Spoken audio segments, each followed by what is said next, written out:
it is that, it is, if you studied economics, or you were privileged to have a minor in it or something like myself, you would have been taught about this thing about human wants and needs, and they said it was said that human wants are insatiable, right?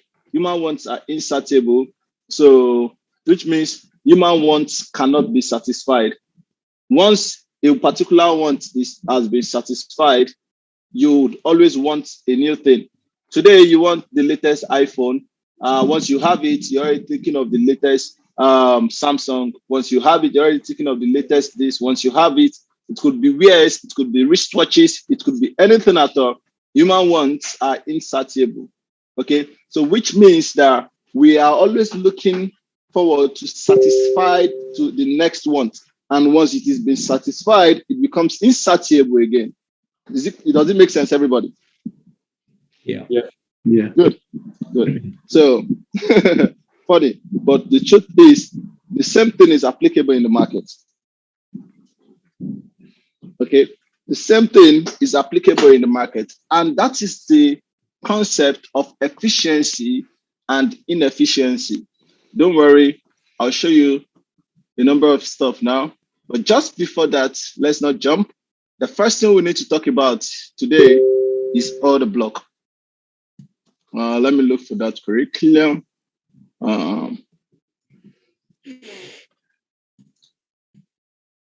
There you go, copy and paste. Nice.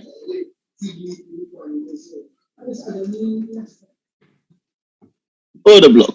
So there goes the question, guys. What is order block? Anybody? Somebody? Contribute, please. It's the candle that has institutions set their orders in to either take it up or down, I'm assuming.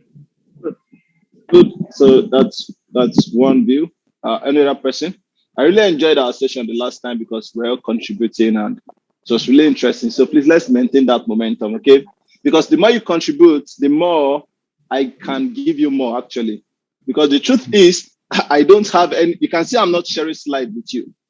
I don't have any of these things written anywhere. I'm actually teaching you from what I know. So if it's been updated, yeah, you're getting it updated. And the more, if you want me to talk, the more you want me to talk is dependent on how you interact with me too. You understand what I'm saying? Like, it's like a debate. Does it make sense, everybody? Yeah. So, and I believe it's better that way. Okay. So we can digress, talk about this, talk about that, and at the end of the day, we get value from it. So any other person wants to add to what the last person said about order block? The candle which pushed aggressively and broke the structure. Okay, the candles which are pushed aggressively and breaks the structure. That's one way. Another person? Mostly I use it like supply and demand areas. Okay, so order block, you use it to determine your supply and demand areas. Okay, and you always look forward to your supply and demand areas to be mitigated, right? So to be respected, so to say. Okay. Yeah. That makes sense.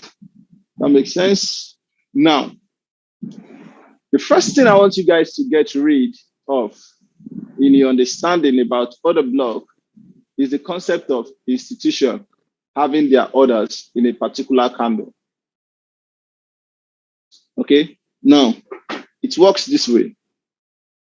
I want you to start seeing the market, not just the forex market as a forex market, but I want you to start seeing the forex market as a market first. Then the forex aspect of it is just the fact that it deals with foreign exchange and is being represented with candlesticks. But first, it is a market. Now, in any market scenario, you have many participants.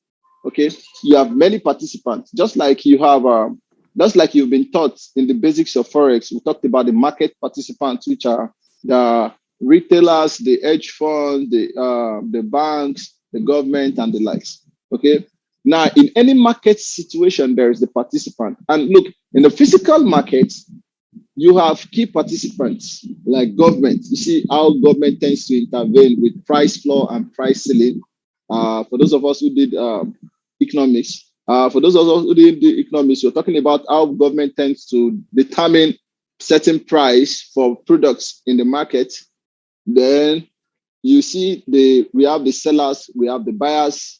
All of these are participants in the market. Now, these buyers comprises of different classes of buyers in terms of we have those that are wealthy, they are filthy rich. We have those that are okay, they are average, they are technically rich. And we have those that are poor. Everybody, you find them in this market. And in any sane society, in any sane environment, those who are wealthy, who are rich, tends to be what of the lower percentage in that society or environment. True or true? Yeah, true. True. Then those who are poor tends to be the vast majority. The same thing is applicable in the markets, in the forex market. Majority of the people that you see that trade the market are poor. Not that they are poor as in they don't have money in their account, but they are poor in the sense that